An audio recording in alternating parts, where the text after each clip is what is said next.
పర్యావరణ పరిరక్షణ అనేది ప్రభుత్వంతో పాటు ప్రజలందరి బాధ్యత కూడా.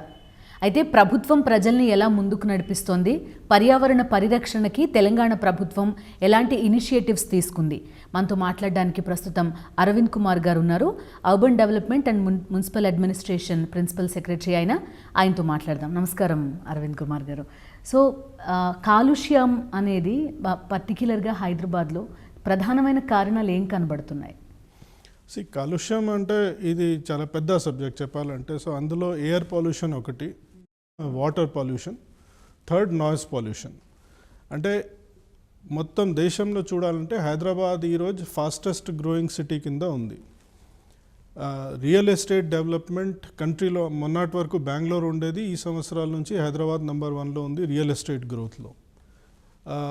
ఎంత గ్రోత్ జరిగినప్పుడు కన్స్ట్రక్షన్ యాక్టివిటీ చాలా ఎక్కువ ఉంటున్నాయి. దాంతోపాటు ఈ ఇతర ప్రాంతాల నుంచి, ఇతర రాష్ట్రాల నుంచి చాలామంది ఇక్కడ ఎంప్లాయ్మెంట్ కోసం వచ్చి సెటిల్ అవుతున్నారు. Because of this very rapid urbanization మన ఎన్వైరన్మెంట్ మీద చాలా ప్రెషర్ పడుతున్నాయి. అంటే whether it's drinking water, sewerage, air pollution, noise pollution, traffic. So మనం ఒక పాలసీ లాగా ఏ రకంగా ఈ ఛాలెంజ్ మీట్ అవ్వగలుగుతాము, ఇట్స్ అ కాన్స్టెంట్ ప్రాసెస్ మేము చేస్తున్నాము అందులో. So air pollution main reason ఏంటంటే డస్ట్ పార్టికల్స్ ఉంటాయి. సో ట్రాఫిక్ వలన ఈ రోడ్స్లో డస్ట్ ఉంటాయి, కన్స్ట్రక్షన్ యాక్టివిటీలో డస్ట్ ఉంటాయి. సో అది కంట్రోల్ చేయాలంటే ఒక రకంగా ఈ డస్ట్ పార్టికల్ మినిమైజ్ చేయాలి. That is one of the reasons is greenery పెంచుకోవాలి. మన సిటీలో, స్టేట్లో ఎంతవరకు మేము గ్రీన్ కవర్ ఇంక్రీజ్ చేయగలుగుతాము, that is a clear indication off to bring down pollution on air side. రెండవది వాటర్ పొల్యూషన్ ఏంటంటే 2-3 రకాలుగా ఉంటాయి. హైదరాబాద్ సిటీలో మీకు ఒక రకంగా చెప్పాలంటే డ్రింకింగ్ వాటర్ సప్లైలో 2000 MLD వరకు డైలీ డిశ్చార్జ్ ఉంటాయి. That is from sewerage point of view 2000 MLDs. అందులో ఇప్పుడు ప్రస్తుతం ఒక 750 MLD వరకే మాత్రమే మేము ప్రాసెస్ చేస్తున్నాము. ఈవెన్ దో ఇట్స్ అబౌట్ 40%, కంట్రీలో ఇది మ్యాక్సిమం ఉంది ప్రాసెసింగ్కి. బట్ మిగతా అన్ట్రీటెడ్ సీవరేజ్ లాగా ఇప్పుడు మూసీలో కానీ ఇక్కడ లేక్స్లో చాలా న్యూ అపార్ట్మెంట్స్ వాళ్ళు డైరెక్ట్ సీవరేజ్ లేక్స్లో కలుస్తున్నారు. కాబట్టి and then you see water hyacinth growth on lakes, mosquitoes. That's a direct result of untreated sewer coming in to lakes. So that is water side. Third, ట్రాన్స్పోర్ట్కి ఎక్కువ traffic density పెరిగినప్పుడు traffic junctions దగ్గర లేకపోతే office working అవర్స్లో we see huge kind of traffic pressure on roads. So there more and more roads, radial road, grid roads మేము కట్టగలిగితే అప్పుడు traffic congestion will not be there, noise pollution will not be there, air pollution will not be there. So it's an ongoing process. So చాలా initiatives తీసుకుంది Telangana government. ఈ లేక్స్ని clean చేయడం ఏంటి, అడవుల్ని పెంచడం, అండ్ నర్సపూర్ లాంటి ఒక పెద్ద ఫారెస్ట్నే డెవలప్ చేస్తున్నారు. మీరు ఇన్ని ప్రోగ్రామ్స్ మొదలుపెట్టినాక ఏం చేంజ్ చూసారు ఓవరాల్గా సొసైటీలో? ఒకటి అంటే ఇంకా చేంజెస్, ఇన్స్టిట్యూషనలైజేషన్ ఆఫ్ చేంజెస్ కూడా నేను కొంచెం వివరాలు చెప్తాను. ఇప్పుడు మన కొత్త మున్సిపల్ యాక్ట్ వచ్చింది, తెలంగాణ మున్సిపల్ యాక్ట్ 2019 చెప్తాము. దాని కింద ఇప్పుడు మేము స్టాట్యుటరీగా ప్రతి మున్సిపాలిటీ వాళ్ళ బడ్జెట్ నుంచి ఒక 10% గ్రీన్ బడ్జెట్ లాగా వాళ్ళు ఇయర్ మార్క్ చేయాలి. సపోజ్ జిహెచ్ఎంసీ బడ్జెట్ ఒకవేళ 2300 కోట్ల రూపాయలు అయితే 230 కోట్ల రూపాయలు గ్రీన్ బడ్జెట్ లాగా యూజ్ చేయాలి. Second, within ORR we take care of the entire urban forest blocks. అందులో ట్రీ డెన్సిటీ పెంచడానికి అండ్ వాకింగ్ ట్రాక్స్ తయారు చేయడానికి. No city in the country has this kind of green cover nearby major city. Hyderabad is a metro. ORR లోపలనే అట్లా ఒక 64 urban forest blocks ఉన్నాయి. No city in the country has this kind of thing. రాష్ట్ర ప్రభుత్వ తరఫు నుంచి ఏమేమి చేసుకోవాలి, మేము సాధ్యమైనంత వరకు, in fact much more than that we are doing it. But it's a joint responsibility with citizens and people of that city. ఇది కొంత లాంగ్ టర్మ్ ప్రాసెస్ కదండి. మీరు ఫారెస్ట్ చుట్టూ ఓఆర్ఆర్ చుట్టూ ఇదంతా మనం విజిబుల్ రిజల్ట్స్ ఎప్పటిలోపు చూడొచ్చు, ఎన్ని ఇయర్స్ పట్టొచ్చు మనకి? మన కాలుష్యం మీద యాక్షన్ తీసుకోవాలంటే firstly it's an ongoing process and it's not one డేలో ఏదైనా చేంజ్ కనిపిస్తాయంటే అట్లా ఉండదు. It's an ongoing process. మేము మా ఎఫర్ట్కి short term, medium term, long టర్మ్లో క్లాసిఫై చేయగలుగుతాము. ఇప్పుడు షార్ట్ టర్మ్ ఉంది. ఫర్ ఎగ్జాంపుల్ షార్ట్ టర్మ్లో అంటే ఇమీడియట్గా మనకి కనపడేది ఆర్ ఫీల్ అయ్యేది ఏమేమి స్టెప్స్ చేస్తే we can see the impact. Water తీసుకోండి for example. We have something called floating trash collectors. ఆ ఫ్లోటింగ్ ట్రాష్ కలెక్టర్స్ లేక్స్లో, వాటర్ బాడీస్లో పోయి అంతా అందులో ఉన్న ఈ వాటర్ హయాసింత్ కలెక్ట్ చేసి they bring it on the side. అదే రకంగా మొన్న డానిష్ గవర్నమెంట్తో టైఅప్ చేసి we have something called floating trash. It collects the entire thing అంటే on one side అది ఒక సెమీ సర్క్యులర్ లాగా ఉంటుంది and then it collects and brings the garbage to the end that we are starting. So these are things which you can see. Then parks మెయింటెనెన్స్కి మేము చాలా వరకు సిఎస్ఆర్లో కంపెనీస్కి రిక్వెస్ట్ చేస్తున్నాము అండ్ మీ ద్వారా కూడా నేను ఈరోజు ఎవరెవరు పార్టిసిపేట్ చేస్తున్నారో చూస్తున్నారో I request all of them. There are under CSR activities, there are companies, there are banks, there are corporates, resident welfare associations. We should come forward and adopt the parks, lakes. We should say that entire maintenance, including its cleanliness, water quality, air quality, greenery, CSR kinda take up cheste, we can see the result within 6 months atla. This is another thing. Third thing, immediate ga short term lo chesedi Harithaharam program కింద tree parks ఒక concept కింద మేము develop చేసాము. గత Harithaharam June, July, ఆగస్ట్లో జరిగింది. ఆ టైంలో ఉస్మానియా యూనివర్సిటీలో ఒక పెద్ద ఎత్తున డ్రైవ్ తీసుకొని 10 లక్షల మొక్కలు అక్కడ ఎక్కడెక్కడ ఖాళీ స్థలం ఉంటే మేము అక్కడ మొక్కలు పెంచడం జరిగింది.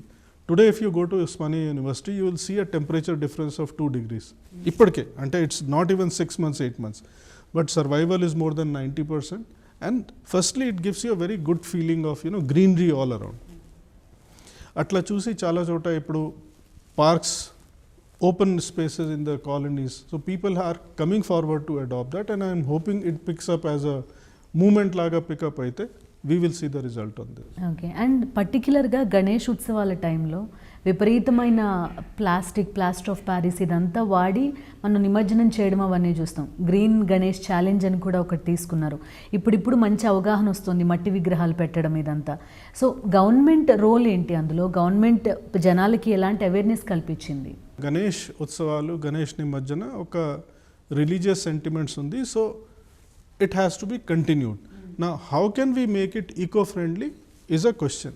So, I am happy to inform you, మన HMDA తరఫు నుంచి, HMDA ఆధ్వర్యంలో గత ఒక 4 సంవత్సరాల నుంచి క్లే గణేషాస్ అంటే ఒక 1 feet నుంచి 3 feet వరకు మేము ఫ్రీగా ఇస్తున్నాము. ఈ సంవత్సరం లాస్ట్ గణేష్ ఉత్సవాల్లో మన తరఫు నుంచి ఒక 80,000 అట్లా మట్టి Ganesha's we could distribute free of cost. But I am sure eco-friendly Ganesha last year has picked up and it will become like a drive. So coming years, and I think Hyderabad is one of the only few cities which has taken it up on this level. And I think next year onwards, I would dare to say that more than 2/3 of Ganeshas will be eco-friendly Ganeshas and will ultimately reach towards 100%. Urbanisation ఎంత ఎక్కువగా ఉంటుందో మనం echo ఫ్రెండ్లీగా ఉండలేకపోతామని. So ప్లానింగ్లో కానీ లేకపోతే ఈ construction యాక్టివిటీస్లో కానీ ఎలాంటి ప్రికాషన్స్ అవసరం? It's a very relevant question. So we all feel, మా మినిస్టర్ గారు మేము ఎప్పుడు అంటే అర్బనైజేషన్ ఆర్ ఈ cities development it's an inevitable result of development. Urbanization has to happen. Urbanization and eco-friendly ways of development can go hand in hand, వాళ్ళు at the cost of each other కాదు. నేను కొన్ని example చెప్తాను. మీ చెప్పినట్టుగా policy లెవెల్లో ఏమేమి changes చేస్తున్నాం అట్లా. ఈ మధ్యలో మన రాష్ట్ర ప్రభుత్వం ఒక పాలసీ తీసుకువచ్చింది. ఏంటంటే ఇంటిగ్రేటెడ్ టౌన్షిప్ డెవలప్మెంట్ పేరు మీద ఒక పాలసీ తీసుకువచ్చాము. ఆ పాలసీలో ఏముందంటే సపోజ్ ఒక యాంకర్ కంపెనీ అమెజాన్ తీసుకోండి ఫర్ ఎగ్జాంపుల్. వాళ్ళకి ఒక క్యాంపస్లో 2,000 మంది పని చేస్తారు అట్లా. So what we are saying is there should be a township based on walk to work concept. అంటే మీరు ఇంటి అక్కడే ఉంటుంది, మీరు నడిచి మీ ఆఫీస్కి వెళ్తారు, సాయంత్రం మళ్ళీ నడిచి ఇంటికి వస్తారు. So it's all within like one campus. ORR నుండి 5 కిలోమీటర్స్ బయట ఇటువంటి ఎక్కడెక్కడ 100 ఎకరాలు ఒక చోట మినిమం సైజ్ ఉండాలి. It can be 500 acres, it can be 1000 acres. అందులో రెసిడెన్సెస్ ఉంటాయి, ఆఫీస్ ఉంటాయి, కమర్షియల్ కాంప్లెక్స్ ఉంటాయి, schools. So all this will be in one integrated township చెప్తాం.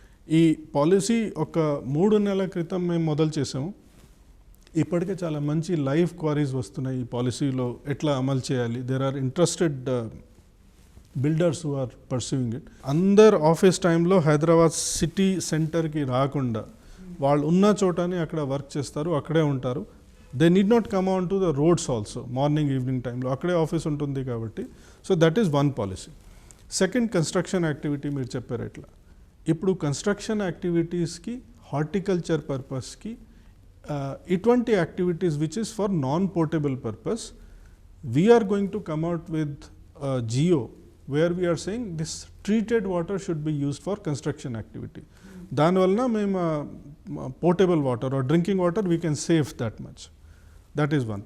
సెకండ్, కన్స్ట్రక్షన్ సైట్స్కి కొంచెం వర్టికల్ గ్రీన్ వాల్ బయట తయారు చేయాలి, so that the dust particle and pollution doesn't come out. Third, water vaporizing చెప్తాం, అంటే వాటర్ స్ప్రేయింగ్ చేయాలి ఆ కన్స్ట్రక్షన్ సైట్స్కి. So these are some things which we are kind of coming out with. దాంతోపాటు already మన దగ్గర స్కీమ్ ఉంది. ప్రతి కన్స్ట్రక్షన్, కొత్త కన్స్ట్రక్షన్లో రెయిన్ వాటర్ హార్వెస్టింగ్ వాళ్ళు తప్పనిసరిగా కట్టాలి. సో వర్ష పడినప్పుడు మొత్తం వాటర్ రెయిన్ వాటర్ పిట్లో it recharges the ground water. అదే రకంగా వీఆర్ ఎంకరేజింగ్ కొత్త కన్స్ట్రక్షన్స్లో నాన్ డ్రింకింగ్ వాటర్ పర్పస్కి ఈ టాయిలెట్స్ ఉంటాయి or other greening, horticulture, use the treated water.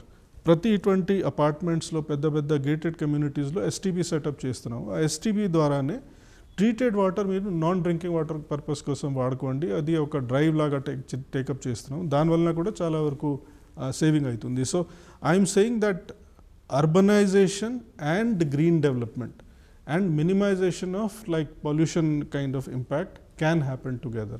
We should develop like daily processing of garbage into composting and what is called RFD, which can be used under waste to energy. So all these are steps which are going towards minimizing the pollution and making the environment greener. And ఇప్పుడు మీరు చెప్పినట్టు ఇప్పుడు చాలా కాలం క్రితం ఒక initiative తీసుకున్నారు, green and blue dustbins ఇచ్చి మీరు తడి చెత్త, పొడి చెత్త విడిగావండి. అది సక్సెస్ అయిందా ఓవరాల్గా జిహెచ్ఎంసీ పర్స్పెక్టివ్లో? జనం నిజంగా అట్లా ఇస్తున్నారా? జిహెచ్ఎంసీ అలానే తీసుకుని వాటిని ఇది చేయడం లాంటివి చేస్తుందా, ట్రీట్ చేయడం? అంటే let me put it this way, ఇది స్టార్ట్ అయింది, జనాల్లో కూడా ఒక అవగాహన వచ్చింది, అట్లా గార్బేజ్ సెగ్రిగేషన్ జరగాలి, అంతవరకు అయింది. కానీ whether we have achieved 100% in this? No, we have not. ఇప్పుడు మేము కొత్త స్వచ్ఛ ఆటోస్ తీసుకుంటున్నాము. జిహెచ్ఎంసీలో ఆల్మోస్ట్ ఒక 2000 వరకు కొత్త స్వచ్ఛ ఆటోస్ వస్తున్నాయి. దాంట్లో there are clear compartments in Swachh autos. Dry ఒక చోట, వెట్ ఒక చోట, హజార్డస్ ఇంకా ఒక చోట, ఆ రకంగా చేసి and then we take them to separate kind of processing unit. It has started, people have adopted it, we need to take it to its logical conclusion. So ఇండివిజువల్స్కి పర్టిక్యులర్గా మనం ఈకో ఫ్రెండ్లీగా ఉండడం, లేకపోతే ప్లాస్టిక్ ఎక్కువగా వాడకుండా ఉండడం, ఒక ఇండివిజువల్ లెవెల్లో ప్రజలు ఏం చేయొచ్చు అని మీ సలహా? See, simple steps. నేను as a household person or as an individual, నా ఇంటి పక్కన ఉన్న చెట్లు అన్నీ నేను బాధ్యతగా తీసుకోవాలి. అండ్ ఐఎమ్ సేయింగ్ దట్ నా అఫీషియల్ రెసిడెన్స్ దగ్గర ఒక చిన్న ఓపెన్ స్థలం ఉంటే నేను ఒక 1.5 years అయింది, ఇప్పటికి ఒక 40 చెట్లు మొక్కలు అక్కడ పెట్టాము. They are coming up very nicely. And మీ ఆఫీస్ కూడా అది రిఫ్లెక్ట్ చేస్తూ ఉంటుంది, చాలా మంచిగా మెయింటైన్ చేస్తున్నారు, ఎకో ఫ్రెండ్లీగా, చెక్క ఎక్కువ వాడారు అండ్ బోల్డ్ అన్ని మొక్కలు పెట్టారు. All I'm saying is if someone is coming to cut it or prune it, allow చేయకండి or find out why, where is the permission. రెండోది, ఆ చుట్టుపక్కన can we maintain those trees. రెండోది మీ చెప్పినట్టుగా can we minimize the use of plastics. Simple thing like అంటే while we have 50 mm కంటే అది ప్లాస్టిక్ మేము బ్యాన్ చేసాము, ఎన్ని చాలా వరకు ఆల్రెడీ అవేర్నెస్ వచ్చింది. బట్ మార్కెట్కి వెళ్తే can we take our cloth bag or gunny bag or non veg purchase చేయడానికి మన టిన్ బాక్సెస్ తీసుకెళ్ళి అక్కడ దట్ డోంట్ యూస్ ప్లాస్టిక్ డైరెక్ట్గా అందులో వేయడం or use gunny bags and cloth bags. So all of us, most of us now have started using cloth bags. Very simple thing, but minimize the use of plastic. రెండోది. Third, resident welfare association బాధ్యత తీసుకొని can they develop it into a small park. So you get green lung space, walking area వస్తుంది. GHMC తరఫు నుంచి, HMDA తరఫు నుంచి colony అట్లా ముందుకి వస్తే we will do the walking path in all these areas. మా ఖర్చుతో we will take care of it. చిన్న ఎల్ఈడి లైట్స్ పెడతాము, వాకింగ్ ట్రాక్స్ తయారు చేస్తాము. It's a feel good factor. Plus ownership resident ద్వారా తీసుకుంటే వీ కెన్ మెయింటైన్ దెమ్. ఇంకొక example, ఇప్పుడు ఈ మధ్యలో మేము జిహెచ్ఎంసీ తరఫు నుంచి కూడా హెరిటేజ్ స్ట్రక్చర్స్ కొన్ని ఉంటాయి, స్టెప్ వెల్స్ ఉంటాయి. స్టెప్ వెల్స్ రెస్టోరేషన్ ఇప్పుడు టేకప్ చేస్తున్నాం. I'm saying that also is a part of environment. ఇప్పుడు స్టెప్ వెల్ మీరు కార్వా డగ్రా మొన్న ఒక పోయి చూశాను. It's a 7 level step well. It's a very beautiful structure constructed during Kakatiya times. కానీ ఇప్పుడు అంతా అది బావిలాగా అయి మొత్తం చెత్త చెదారం అక్కడ. And it's a matter of time before it's encroached, filled up with మట్టి, and then something comes up. మేము మా హిస్టరీని, హెరిటేజ్ని ప్రొటెక్ట్ చేస్తున్నాము, దాంతోపాటు ఎన్వైరన్మెంట్ కూడా ఇంప్రూవ్ చేస్తున్నాము. So these are things where people should come forward, they should work with us, we should work with people and let it be a joint effort and we will see the result in no time. Air pollution, noise pollution ఒక కారణాలు ఏంటంటే, ఎక్కడెక్కడ city డెవలప్మెంట్కి ఒక yard stick ఏంటంటే ఎంతమంది జనాలు public transport use చేస్తున్నారు. Hyderabad percentage of people using public transport is only 34%, 34%. Metro వచ్చిన వల్ల అది కొద్దిగా ఇంక్రీజ్ అయింది. సో దానికి ఇప్పుడు వీ హ్యావ్ ఫ్యూ ప్లాన్స్. మెట్రోకి ఇంకా ఒక లైన్ ఇప్పుడు ఇట్స్ అండర్ కన్సిడరేషన్. అదే రకంగా ఒక బీఆర్టీ, ఎలివేటెడ్ బీఆర్టీ ప్లాన్ చేస్తున్నాము. So once we build the infrastructure, we are very sure that people will use public transport. Cycling track ఈ మధ్యలో మేము మొదలు చేసాము. నెక్లెస్ రోడ్ ఆల్రెడీ కంప్లీట్ అయింది. ఇప్పుడు కేబీఆర్ పార్క్ చుట్టుపక్కన మొత్తం సైకిల్ ట్రాక్ అక్కడ కూడా చేయడం జరిగింది. ఆ రకంగా we are encouraging people to use these mode of transport also, duly keeping the safety aspect in mind. అట్లా. యా, అండ్ మీ ఒపీనియన్లో అరవింద్ కుమార్ గారు, the best well planned city, eco ఫ్రెండ్లీగా ఉండి ఉన్నది అని అంటే ఏది చెప్తారు మీ ఒపీనియన్లో? Any green field city. Green field అంటే మేము 0 point నుంచి మొదలు చేసామంటే వెల్ ప్లాన్డ్గా చేసుకోవచ్చు. ఇప్పుడు Hyderabad traditionally has been it's a very 400-year-old city, etcetera etcetera, and it is growing. So but with in Hyderabad, for example ఇప్పుడు కోకాపేట్ టౌన్షిప్ మేము చెప్తున్నాం. కోకాపేట్ టౌన్షిప్ ఇప్పుడు కొత్తగా it's office space which we are planning to build. ఆ ఇన్ఫ్రాస్ట్రక్చర్కి ఆల్రెడీ మేము ఒక work అక్కడ మొదలు చేస్తున్నాము. So that I will call as a well-planned thing, where the entire cabling, including electrical cables, they are all underground. There will be proper ducting, telephone lines, electrical cables, fire, everything will be underground. Then you have stormwater drains, again completed. Road width, it will be 8 lanes and things like that. Footpaths, walking area, green space, sitting areas, open restaurants. So Kokapet, I would say, will stand out in terms of green city or green development. So within Hyderabad, we have such pockets where we can show that how planned development can bring eco-friendly kind of development. Sir, so finally ప్లాస్టిక్ని తగ్గించడానికి మీరు ఎలా చెప్తారు? అంటే చాలా చట్టాలు ఉన్నాయి. మీరు పేపర్ బ్యాగ్స్ వాడండి, షాప్స్లో ఛార్జ్ చేసి పేపర్ బ్యాగ్స్ ఇస్తున్నారు, ఇండివిజువల్ లెవెల్లో చెప్పారు. సో ఇంకా ఏం చేయొచ్చు? ప్లాస్టిక్, పర్టికులర్గా సింగిల్ యూజ్ ప్లాస్టిక్ గురించి ఎక్కువ డిబేట్స్ జరుగుతున్నాయి. కొంతమంది ఏం అడుగుతారంటే, మీరు ప్లాస్టిక్ని ఎందుకు బ్యాన్ చేయకూడదు, ఎందుకు చేయట్లేదు బ్యాన్ అని. See, banning something is very easy, కానీ ఆల్టర్నేటివ్ మేము ప్రొవైడ్ చేయగలుగుతామా, ఆల్టర్నేటివ్స్ ఉన్నాయా లేదా? Otherwise then people will, there is no option but to violate. మీరు షాపింగ్కి వెళ్తే, ఎనీబడి గోస్ ఫర్ షాపింగ్, అక్కడ నేను ఒక బాటిల్ కొనుక్కుంటే, ఒక 40 రూపాయలు 20 రూపాయలకి బాటిల్ కొనుక్కుంటే, వాళ్ళు ఒక ఈ క్లాత్ బ్యాగ్ ఆర్ పేపర్ బ్యాగ్కి ఇంకా 5 రూపాయలు ఛార్జ్ చేస్తారు. పీపుల్ అవాయిడ్, దే సెడ్ లేదు మాకు అవసరం లేదు, they get their plastic bag or whatever. So ఒకటి, మేము ఒక్కసారి ఈ రీటైల్ అవుట్లెట్స్తో మీటింగ్ ఆల్రెడీ చేసాము. మేమేం చెప్తున్నామంటే, ఇటువంటి ఈకో ఫ్రెండ్లీ బ్యాగ్స్ మీరు ఛార్జ్ చేయకుండా మీరు అడ్వర్టైజింగ్ ద్వారా తీసుకోండి. ఆ కంపెనీస్కి మీరు అడిగితే వాళ్ళు లోగో పెడతారు, ఎట్లా చేస్తారు. సో అడ్వర్టైజింగ్ ద్వారా డబ్బు కలెక్ట్ చేసి ఇటువంటి ఈకో ఫ్రెండ్లీ బ్యాగ్స్ ఫ్రీ ఇవ్వడానికి వీలైతే, సో ఎవరైనా మీ షాప్కి వస్తున్నారంటే eco friendly bag instead of plastic, use eco friendly bag, give it free of cost to the buyer. Then everyone starts use. It's a mindset. మేము ఒక 6 నెలల ఇటువంటి బ్యాగ్స్ యూజ్ చేసామంటే అప్పుడు అలవాట్లో వచ్చేస్తాం అట్లా. So I'm saying it's a slightly slow process, but we are going towards it.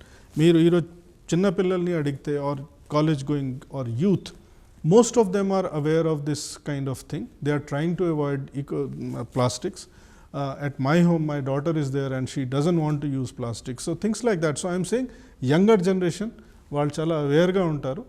We need to work with them and see that we provide an enabling kind of setup where these alternatives are available, and I have a feeling in next 1-2 years we will see a major change in this. And research కూడా చాలా ఎక్కువ జరగాలని చెప్తున్నారు ప్లాస్టిక్కి ఆల్టర్నేటివ్లు చేయడానికి. ఉస్మానియా యూనివర్సిటీలో కూడా ఒక special wing ఉంది, దానికి రీసెర్చ్ చేస్తున్నారు, కొన్ని ప్రొడక్ట్స్ తయారు చేశారు అని. సో ఏం చెప్తారు రీసెర్చ్ విషయంలో అండ్ గవర్నమెంట్ ఫండింగ్ విషయంలో కూడా రీసెర్చ్ కోసం? Government funding as such is not problem. I give you again a very simple thing. మేమందరం ఇప్పుడు బాటిల్ వాటర్ తాగుతున్నాం, అంటే ఆల్మోస్ట్ 80% ప్లస్ కేసెస్లో 200 ml, 500 ml, 1000 ml plastic bottles. The maximum contribution of plastic waste is through these bottles which each of us use every day. So my simple this thing and challenge in mind is that ee plastic bottle ఏ రకంగా avoid చేయగలుగుతాము? Is there any other thing which is available which we can use, thereby we can avoid the plastic? So that startups are there are a lot of entrepreneurs are there. So we encourage if something can come up, things like this, so that will make a difference. Ee roju meer ఏ లేక్లో వెళ్ళినా, నేను morning ఈరోజు ఇన్స్పెక్షన్కి వెళ్ళాను, the maximum kind of visible thing is plastic bags and plastic bottles. These are the two things. So if you can find a viable alternative, people will adopt. So simple things. So I'm saying research is going on. Scaling up is an issue. Drinking water bottles, for example, plastic bottles. Big companies, all the recognized companies, can they use to shift to something else which is not plastic based? So that's where the change will come. So me final words, ఒక ఇండివిజువల్కి echo ఫ్రెండ్లీగా ఉండడం, లేకపోతే పర్యావరణ పరిరక్షణకి are government ఏ విషయంలో అయినా final words అంటే ఏం చెప్తారు? అంటే గవర్నమెంట్ తరఫు నుంచి, రాష్ట్ర ప్రభుత్వ తరఫు నుంచి I have been working closely with minister municipal administration. I would like to tell everyone and me dwara that government is, we are very sincere and from our heart we want to work towards saving the environment, to keep the city clean, to make it green, and whatever it takes for that. So I just want to tell everyone that we are with you, and it's a joint kind of exercise. Meeru అందులో ముందుకి రండి, మేము మీతో పాటు ఉంటాము. Whatever needs to be done from our side, we will be there and we will not be found wanting. మా దగ్గర ఎటువంటి వాటర్ కానీ, air or noise pollution, whatever such representations are there or coming, we will work together. Let's work together. Lake protection, greenery పెంచుకోవడానికి, or minimizing the use of plastics, etc. Let's work together and we can make Hyderabad as one of the best cities and model in the country in the process. Okay sir, thank you so much మాతో join అయినందుకు అరవింద్ కుమార్ గారు. So కేవలం ప్రభుత్వాలు లేకపోతే సంస్థలు ఏం చేయలేవు, ప్రతి పౌరుడు రెస్పాన్సిబుల్గా ఉన్నప్పుడే పర్యావరణ పరిరక్షణ అనేది సాధ్యపడుతుంది. ప్లాస్టిక్ తక్కువ వాడడం, చెట్లు నరక్కుండా ఉండడం, మన చుట్టుపక్కల ఉన్న ప్రాంతాలని మనం జాగ్రత్తగా చూసుకోవడం, ఇవే అందరూ చేయాల్సిన పనులు అని చెప్తున్నారు అరవింద్ కుమార్ గారు. పుడమి సాక్షిగా ఎపిసోడ్లో ఇది ఇవాల్టి డీటెయిల్స్. Stay with us.